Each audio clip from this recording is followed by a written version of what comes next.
Jesus. Ao anjo da igreja em Filadélfia escreve: essas são as palavras daquele que é santo e verdadeiro, que tem a chave de Davi. O que abre, ninguém pode fechar, e o que ele fecha, ninguém pode abrir. Conheço as tuas obras. Eis que coloquei diante de você uma porta aberta que ninguém pode fechar. Sei que você tem pouca força, mas guardou a minha palavra e não negou o meu nome. Veja o que farei com aqueles que são da sinagoga de Satanás e que se dizem judeus e não são, mas são mentirosos. Farei que se prostrem aos seus pés e reconheçam que eu amei. Visto que você guardou a minha palavra de exortação, a perseverança, eu também o guardarei da hora da provação, que está para vir sobre todo o mundo, para pôr à prova os que habitam a terra. Venho em breve, retenha o que você tem, para que ninguém tome a sua coroa. Farei ao vencedor uma coluna no santuário do meu Deus, e dali ele jamais sairá. Escreverei nele o nome do meu Deus, e o nome da cidade do meu Deus, a Nova Jerusalém, que desce dos céus da parte de Deus, e também escreverei nele o meu novo nome. Aquele que tem ouvidos, ouça o que o Espírito diz às igrejas. Amém? Oremos só mais um segundo, só mais um instante. Meu Deus, eis aqui a tua palavra que é viva, fiel e verdadeira. Meu Pai, que a partir desse momento o Espírito Santo de Deus conduza de forma ainda mais, aleluia, presente, de forma mais intensa. Que nesta hora em diante, ó Pai, desapareça eu e só apareça a tua unção, a tua virtude, a tua graça, para que possamos sair daqui verdadeiramente santificados. Que essa palavra possa, meu Deus, ser para nós, meu Deus, guia, direção, compreensão, cura. Que essa palavra seja o que nós precisamos nesta noite, em nome de Jesus. Amém? Glória a Jesus. Pode se sentar assim que puder glorificar a Deus. Aleluia. Assim como nas outras 5 igrejas, o Senhor Jesus escreve uma carta, né, e ele segue a estrutura mínima de uma carta. Primeiro ele se identifica, primeiro o remetente, o destinatário, né, aquele que recebe a carta. Depois aquele que envia a carta, né? E ele diz ao anjo da igreja em Filadélfia. Esse é o destinatário, né? Aquele qual está prestes a abrir uma carta a qual Deus escreveu. Imagina, né? Eu tenho meditado muito sobre isso, porque a gente passa às vezes muito tempo, muitas horas orando, falando com Deus, né? Mas poucas horas ouvindo, poucas horas tentando entender o que Deus espera de nós, o que Deus deseja de nós, da nossa vida, né? E a gente fica tentando às vezes até mesmo convencer a Deus da nossa vontade, né? Convencer a Deus dos nossos planos e nossos projetos. Falar: Deus, eu estou com planos de fazer, de acontecer, e eu quero que o Senhor abençoe, eu quero que o Senhor faça isso, eu quero que o Senhor faça aquilo, eu quero que o Senhor aprove esses planos. Mas na verdade nós vemos que o Senhor Jesus agora ele desejava falar para a igreja, ele desejava comunicar a igreja, e ao final de cada carta tem um apelo em comum nas 7 igrejas: aquele que tem ouvidos, ouça o que o Espírito diz às igrejas. O Senhor ele deseja que nós paremos para ouvir a voz dele, seja ela através de uma carta redigida pelo próprio Jesus ou através de mensagens sutis que Deus nos dá. Nós que temos um relacionamento, um casamento, nós sabemos que nem toda comunicação ela é verbal, nem toda comunicação ela é direta. Pelo contrário, a maior parte da comunicação ela é sutil. A maior parte da comunicação, quem tem intimidade com o teu parceiro, com o teu cônjuge, sabe que às vezes você está numa festa, né? E aí a esposa te olha, e pelo olhar da esposa você já sabe assim: ih, gente, deu a hora de eu ir embora, né? Eu preciso de ir agora. A gente se comunica por olhares, por formas sutis de se comunicar. E aquele que tem a unção do Espírito Santo de Deus, aquele que tem o cuidado de entender a Deus, ele também entende essas sutilezas do Senhor Jesus. Ao longo do dia, irmãos, às vezes eu estou bem, eu estou resolvendo alguma coisa até mesmo difícil. Ao longo do dia, às vezes eu tenho problemas para resolver, e embora eu tenha problemas para resolver, eu estou em paz. Mas em algum momento eu sinto o meu coração pesar, em algum momento eu sinto como se fosse uma angústia, uma preocupação, e aquele sentimento de paz foi embora. E eu começo a procurar aonde eu posso ter errado, qual o pensamento que pode ter deturpado a minha mente e me colocado numa rota talvez de conflito ou de alguma transgressão que vai afetar a minha vida com Deus.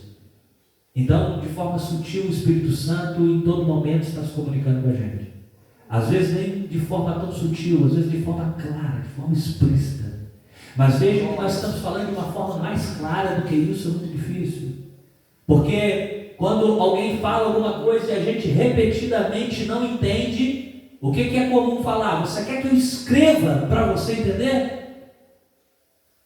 Alguém já falou isso para você ou você já falou isso para alguém, né? A minha mãe vivia falando isso para mim. A minha mãe falava: filho, vai na quitanda e compra chuchu. Eu trazia Giló. E aí quando eu acertava, traz Giló, e eu trazia Giló. Eu chegava em casa todo feliz que eu tinha acertado. E aí minha mãe falava assim: e a bicicleta? Nem esqueci na porta da quitanda. E aí a minha mãe falava assim: eu tenho que escrever para você entender. Isso é sinal de que a escrita é uma comunicação muito clara, né? A escrita é muito clara porque você pode ler, reler até que entenda. Quando o Senhor Jesus deseja se comunicar de forma escrita conosco, é porque nós já estamos com o ouvido talvez um pouco agravado para ouvir, nós estamos um pouco agitados no dia a dia, preocupados com a nossa demanda e com os nossos problemas, e estamos indo até Deus para falar e não para ouvir. Nós chegamos lá e falamos, mas não paramos para ouvir. E aí o Senhor fala assim: eu vou escrever, meu filho, para você entender.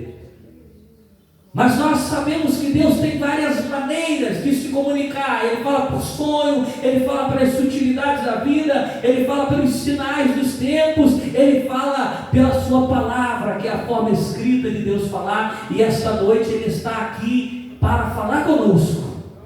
Ele está aqui para entregar uma mensagem para a nossa vida, uma mensagem particular.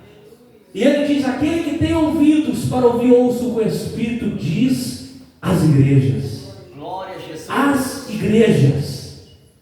Aleluia. Nesses dias aí a Mônica falou algo comigo, até tomada de certa curiosidade, falou assim: pastor, o senhor pregou aqui na sexta-feira que eu preguei, acho que na terça, né? Em outro lugar. Olha que coincidência, mas não é uma coincidência. É porque o mesmo Espírito, ele diz às igrejas, né, irmão? O mesmo Espírito que quer se comunicar aqui, ele quer se comunicar em Bom Jardim, ele quer se comunicar no BH, porque ele tem uma mensagem às igrejas, e nós devemos se preocupar, porque Jesus termina falando assim: olha, aquele que tem ouvido, quem aqui que não tem ouvido? É óbvio que todos têm ouvido, mas Jesus está falando não de uma forma redundante, assim, aquele que tem ouvido, então ele está falando a todos, né? Mas não é qualquer ouvido, não é esse ouvido que nós temos aqui, porque às vezes nós ouvimos, mas não consideramos, não escutamos, né? O que o Senhor quer é que nós paremos e meditemos e se esforcemos para entender o que Ele quer falar conosco. Ele está falando para a igreja de Filadélfia, ele diz assim, se apresenta agora quem é aquele remetente, quem é aquele que remete a carta, quem é aquele que fala da igreja de Filadélfia. Engraçado que ele, a cada igreja ele se apresenta de uma maneira, e para a igreja de Filadélfia ele diz assim: essas são as palavras daquele que é santo e verdadeiro, que tem a chave de Davi. O que ele abre, ninguém fecha, e o que ele fecha, ninguém abre. Ele continua e fala: conheça as suas obras, eis que coloquei diante de você uma porta aberta que ninguém pode fechar. Todos nós queremos uma porta aberta dessa na nossa vida. Todos nós buscamos uma porta aberta dessa na nossa vida, mas primeiro nós não devemos se preocupar com essa porta, mas com aquele que tem a chave. Nós não devemos, irmãos, nos preocupar em viver em um ambiente de oportunidade. Porque muitas das vezes você pode falar assim: ah, pastor, se eu trabalhasse de carteira assinada, eu teria mais segurança e mais certeza e mais estabilidade para a minha vida. Ah, pastor, se eu tivesse tal situação, se eu tivesse um carro, se eu tivesse isso, se eu tivesse aquilo. A gente está apontando para Deus a porta que nós queremos. Nós estamos apontando para Deus o que nós desejamos dele. Mas, irmão, nós devemos se preocupar somente com aquele que tem a chave de Davi. Ele tem a chave de Davi, e se a porta está fechada na nossa vida, porque ele fechou, e se ele fechou, ninguém pode abrir. Ninguém pode abrir. Mas também a hora que nós suplicarmos e se humilharmos e orarmos até alcançarmos o entendimento do que nós precisamos, até que nós entendemos o que devemos fazer. Hoje, irmãos, nós estávamos falando lá na empresa de uma situação que aconteceu e um funcionário que fez algo muito desagradável. E aí me falaram assim: você está demitido, essa pessoa, não está? Eu falei: não, ela não está demitida, ela se demitiu, ela pediu. Eu falei: então quer dizer que na segunda-feira pode cortar? Eu falei assim: olha, tão escandaloso quanto a transgressão deve ser o pedido de perdão. Eu ouvi falar isso de um pastor, irmãos, que não há pecado sem perdão, a não ser o do Espírito Santo, aquele que blasfema. Mas do contrário, não há pecado nessa terra sem perdão. O que há muitas das vezes é um perdão sem intensidade, porque todo o pedido de perdão ele tem que ter intensidade da transgressão a qual foi cometida. Imagina agora, eu chego em casa, né? E aí de repente eu pego e entro dentro de casa com um sapato sujo, e aí eu dou 2 passos para dentro de casa, e ele chega e fala assim: Tony, poxa, Tony, eu acabei de limpar a casa, você não viu? Eu volto para trás e falo assim: ah, amor, me perdoa, pego um pano e arrumo, né? Passo ali onde eu passei. Será que ela vai ficar de mal comigo o dia todo? Eu acho que não. Eu pedi perdão, eu arrumei ali, agora eu tiro o sapato, entro para dentro de casa e o dia está em paz. Um perdão apenas simples, porque a transgressão também foi simples, foi um descuido, não foi por querer. Mas imagina agora uma transgressão muitas vezes pior. A Michele descobre que eu saio para trabalhar, mas em vez de eu estar trabalhando, eu estou talvez com um caso extraconjugal. E aí eu chego em casa e ela tem provas no telefone, fala: olha só, você está cometendo isso, olha que hipocrisia, olha que blasfêmia, olha que coisa horrível você está cometendo, e eu tenho provas. E eu falo assim: ah, amor, me perdoa. E vida que segue. Será que é assim? Do tamanho da transgressão deve ser o tamanho do arrependimento. Do tamanho do teu pecado deve ser o tamanho do teu arrependimento. E às vezes a gente está muito afastado de Deus. E queremos que Ele abra uma porta para nós. A porta de Davi, com a chave de Davi. Aquela porta que está fechada e a gente está batendo. Mas a gente não tem noção, a gente não bate com o senso de urgência, e com o clamor e com a inteireza de coração que nós devemos.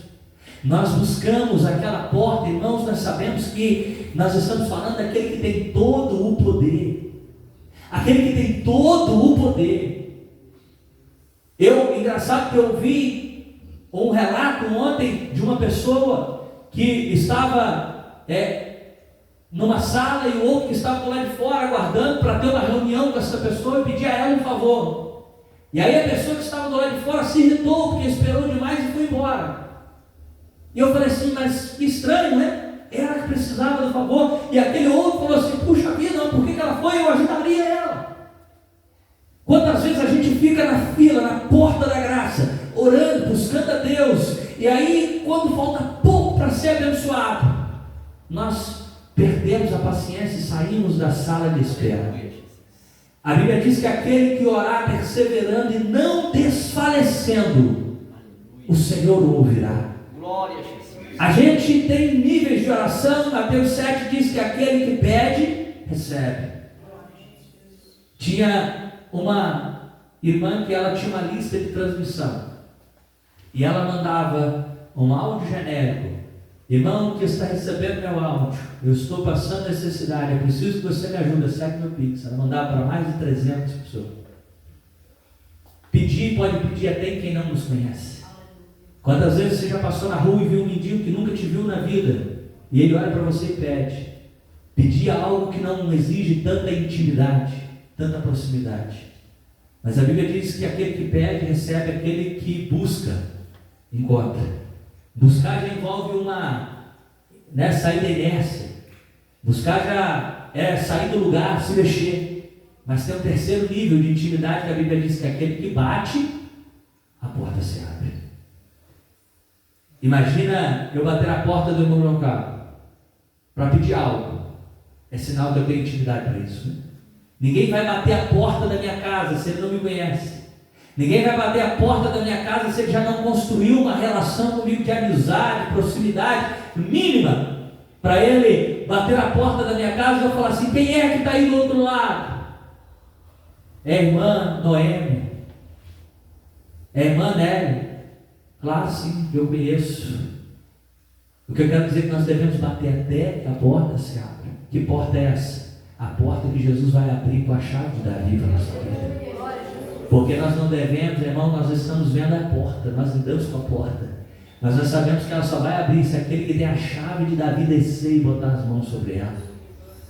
A gente está batendo na porta, que é a porta do emprego, que é a porta da prosperidade, que é a porta da saúde, que é a porta da vitória, que é a porta do relacionamento sadio, que é a porta da vida espiritual sadia, que é a porta, de ter uma vida com saúde dentro de casa.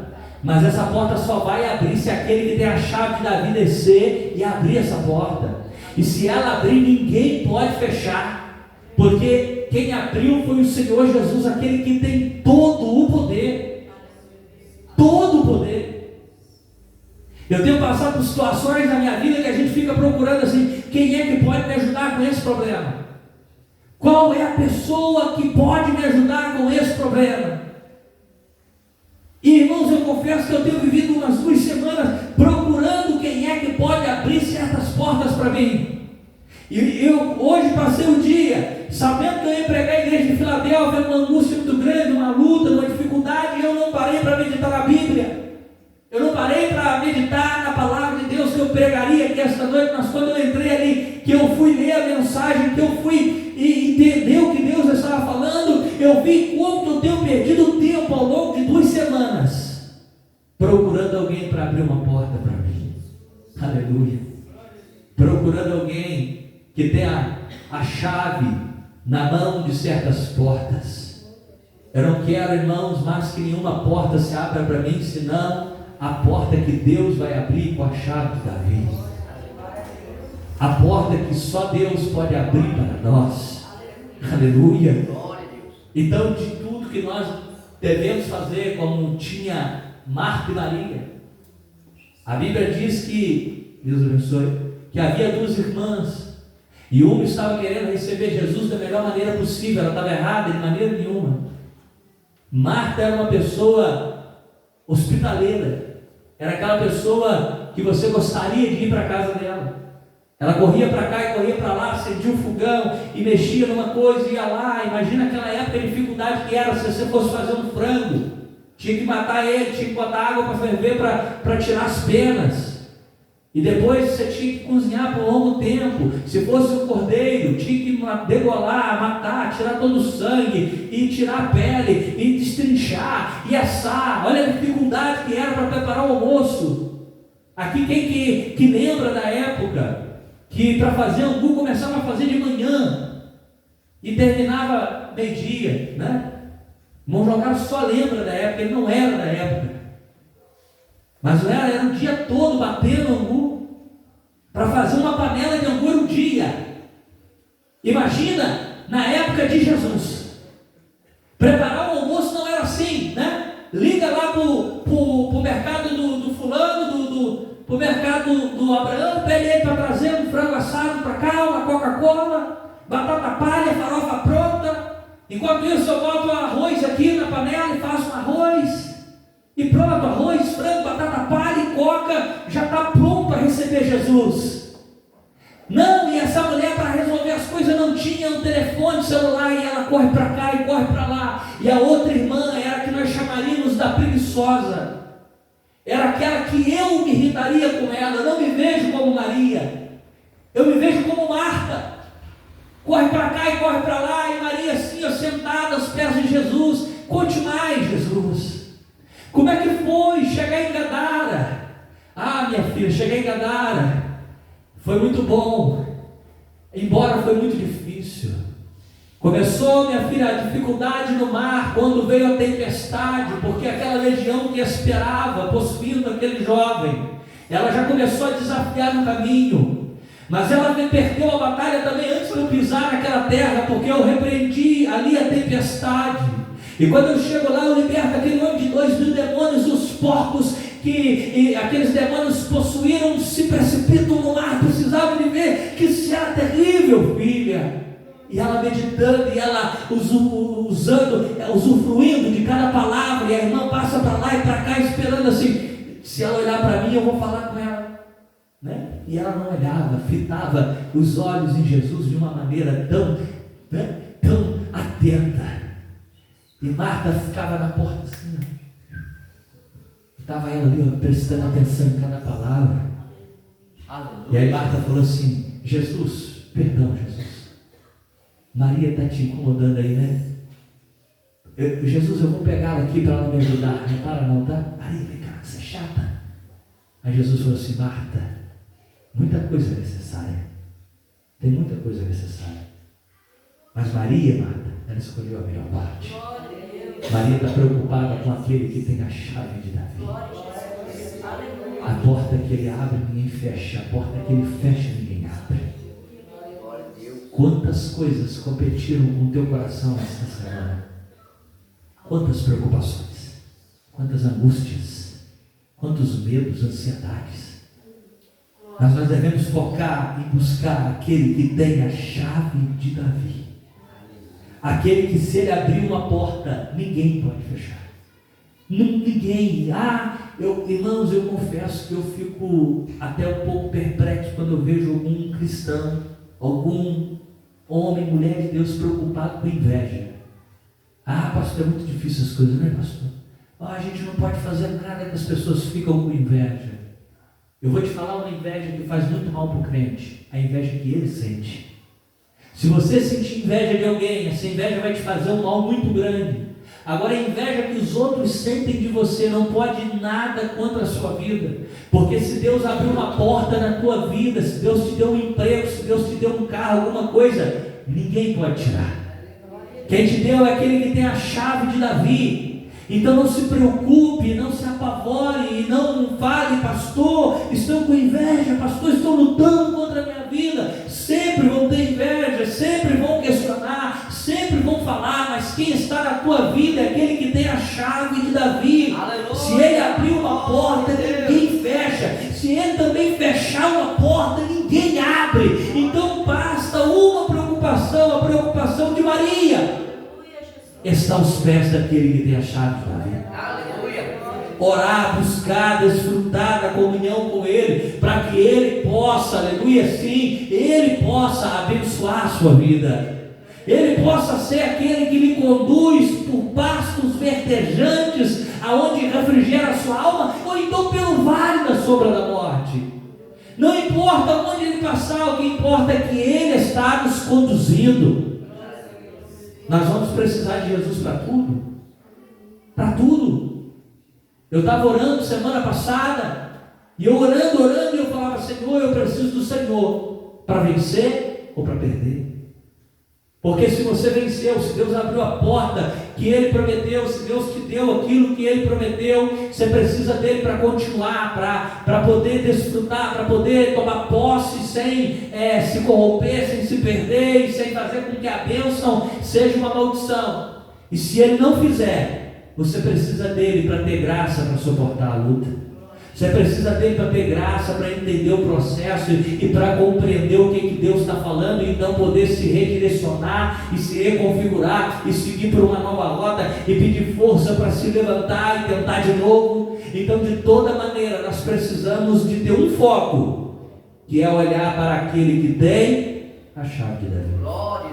E interessante que Jesus, ele fala para a igreja de Filadélfia que ele está abrindo a porta para eles, e ele fala assim: aleluia, porque eu sei que vocês são fracos, eu sei que vocês têm pouca força, mas mesmo tendo pouca força, não negaram o meu nome.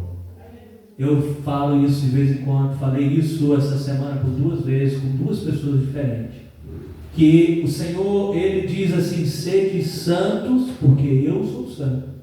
O Senhor espera que nós sejamos santos, o Senhor espera que nós se santifiquemos dele, mas não é o pecado o que mais ofende a Deus, não é o fato de pecar, é o fato de perder a fé.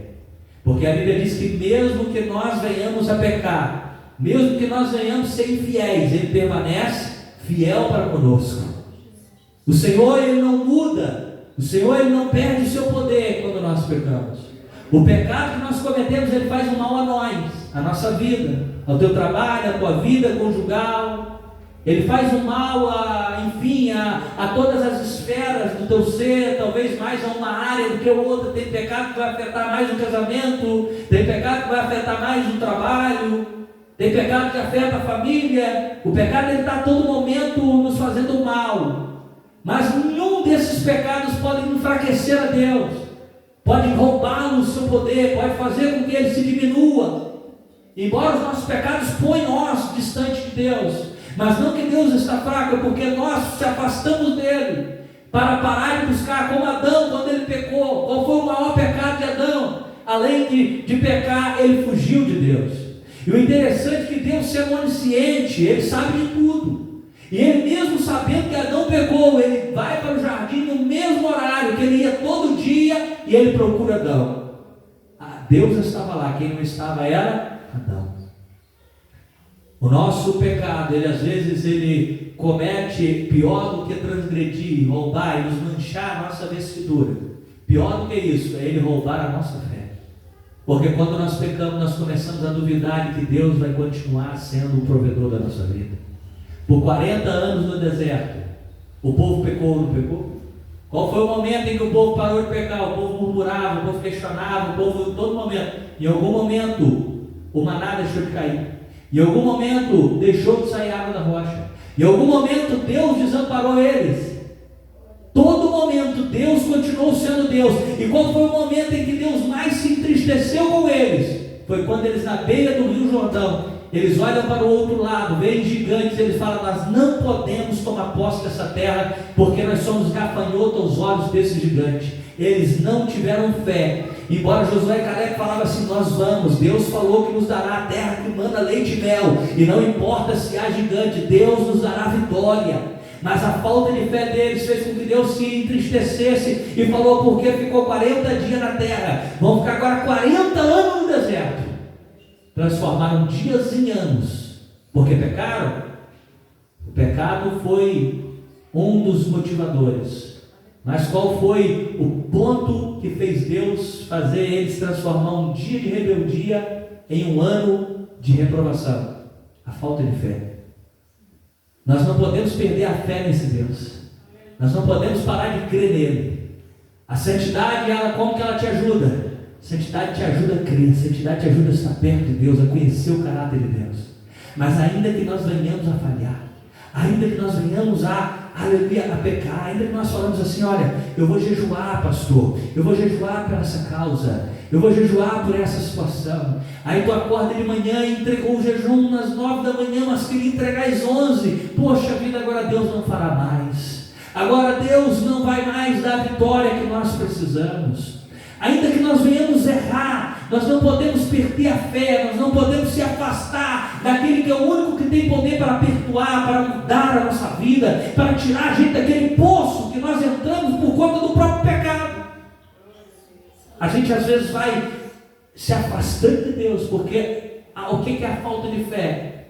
É deixar de confiar no caráter de Deus, é deixar de acreditar que Deus é capaz de cumprir as suas promessas. Eu lembro, irmãos, que quando eu estava para começar algumas obras, eu não queria isso para mim, porque eu tinha muito medo, eu sempre fui muito medroso, eu tinha medo de empreender, Eu tinha vontade, mas tinha medo. Eu tenho muita insegurança. Mas apareciam as oportunidades, eu estava angustiado, eu não queria ir, mas não sentia paz para negar. E aí eu fiquei por alguns meses muito angustiado, fraco, debilitado, eu não tinha ânimo mais, eu não sabia o que fazer, as oportunidades estavam ali, o convite era dado, eu preciso, Daniel, que você pegue tal obra, que você faça isso, e eu não queria, e eu com medo, e um dia eu pedi a Deus uma palavra. Eu falei, Senhor, eu entendo que o Senhor está me convidando para viver uma aventura. Eu entendo que o Senhor está me convidando para viver algo novo. Mas eu tenho medo, Senhor. Eu tenho medo, e eu tenho medo da minha fé faltar no meio do caminho, porque eu sou ciente das minhas fraquezas. Eu sou ciente da minha limitação. E aí eu fui para o monte um dia orando, pedindo a Deus uma palavra. Eu falei, Deus, me dá uma palavra, para que no momento em que eu estiver enfrentando uma luta, no momento em que eu estiver enfrentando uma dificuldade, eu lembre dessa palavra.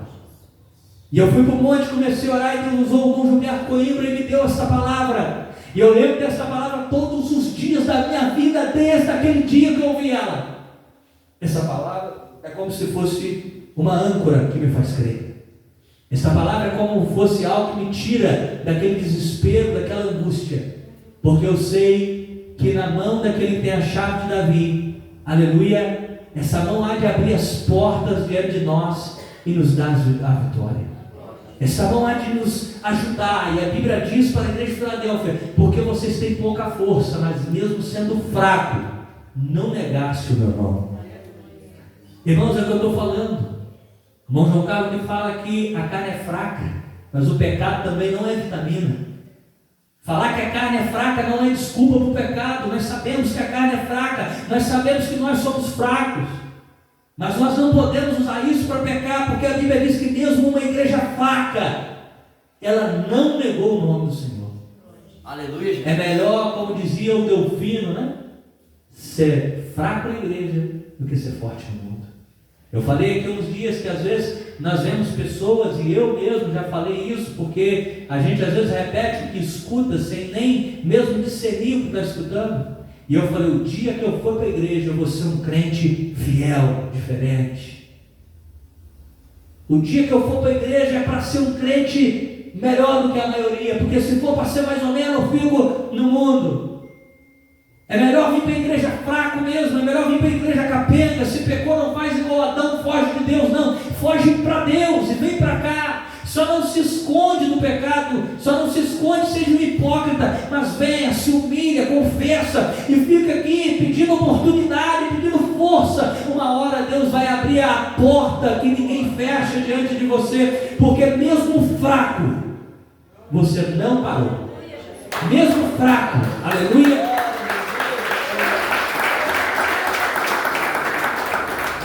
Você não duvidou.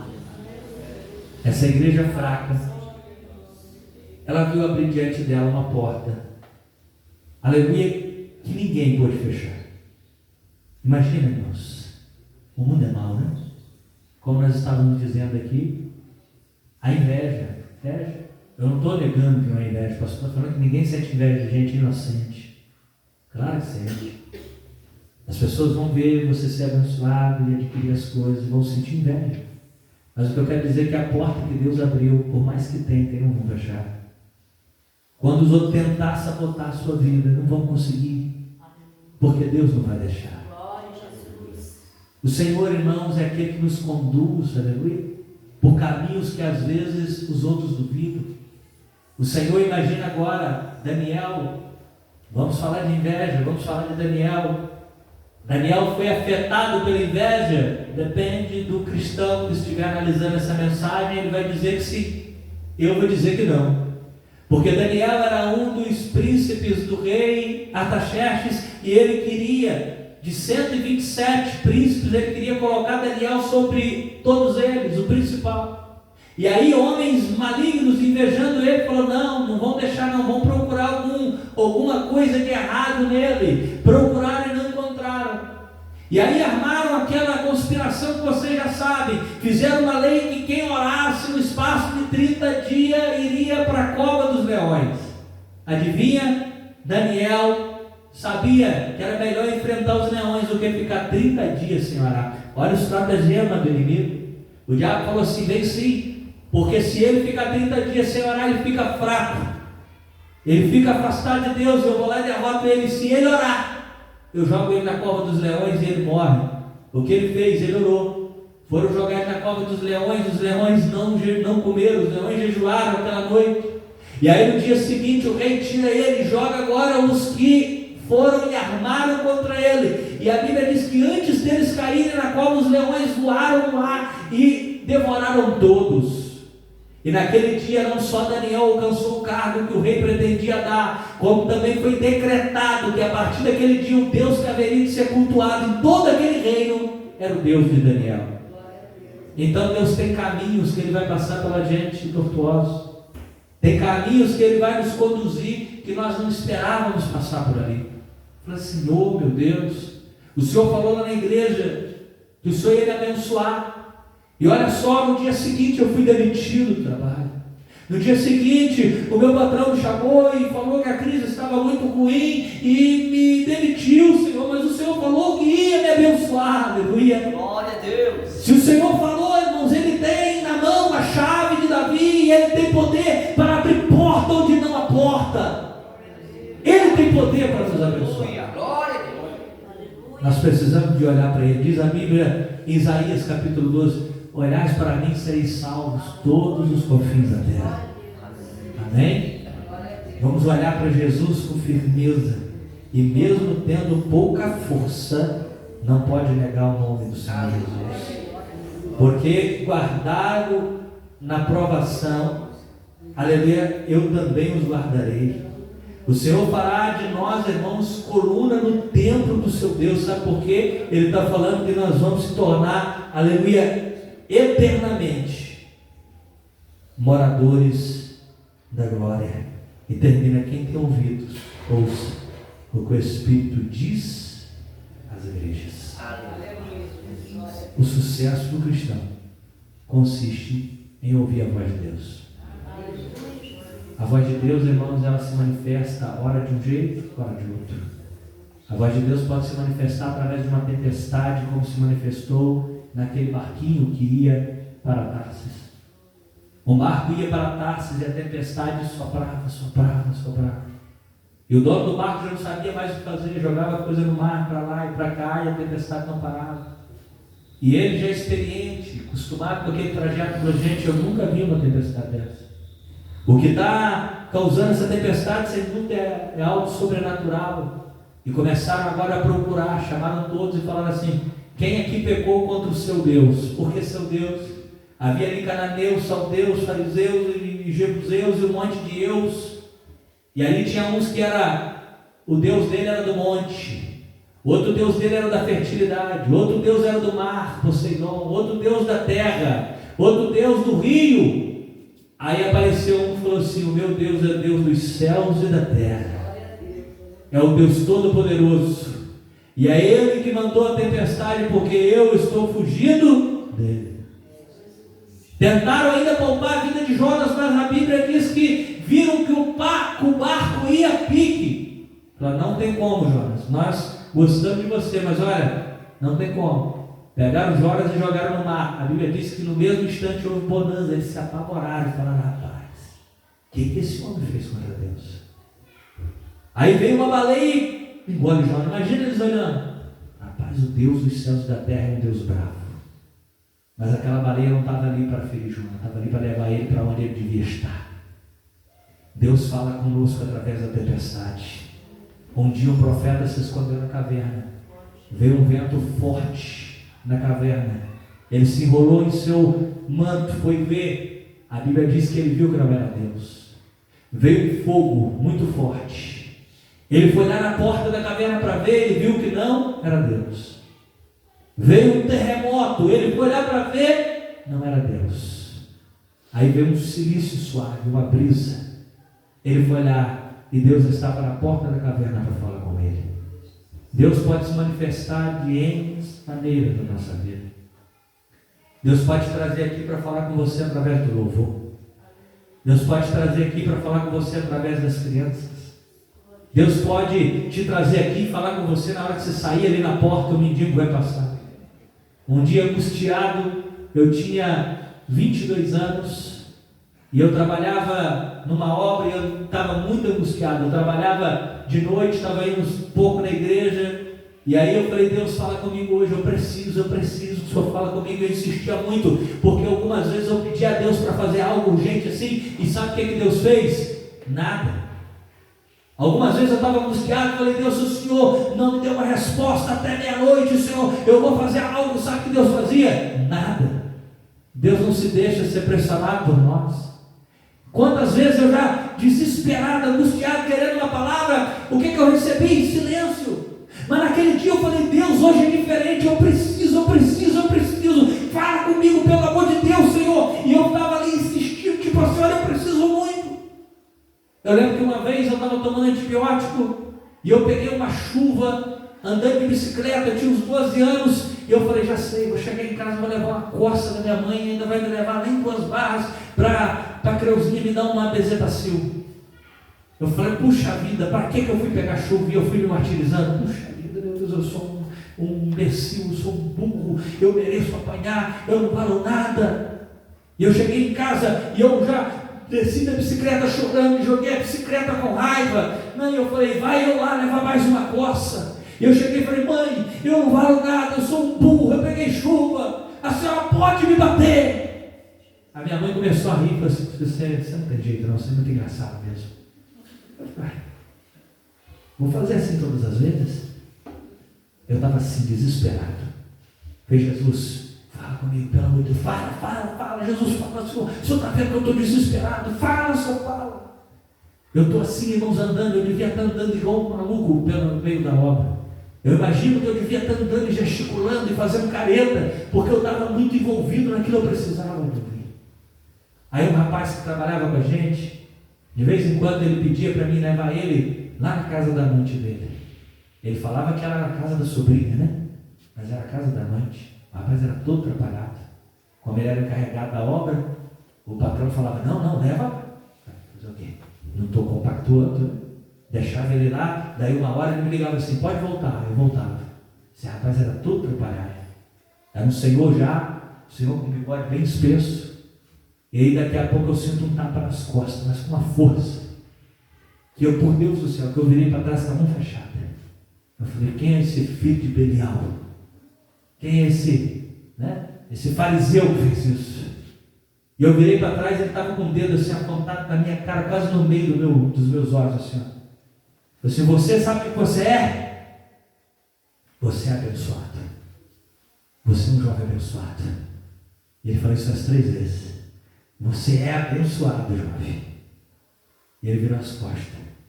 E eu fiquei ali chorando porque Deus falou comigo naquela tarde. Aleluia. Deus tem as suas maneiras de nos encontrar. Talvez Ele vai falar com você pelo terremoto, talvez por um mendigo, talvez por um vento suave, talvez pela palavra, talvez por um sonho. Mas Deus tem uma carta para nós. Deus tem uma mensagem para você. E o que Ele tem para a sua vida? Uma porta que abre e ninguém fecha.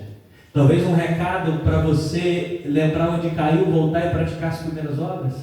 O que o Senhor tem para a nossa vida? Nós seremos bem-sucedidos se nós conseguirmos entender. Amém? Palmas que louvem o nome de Deus.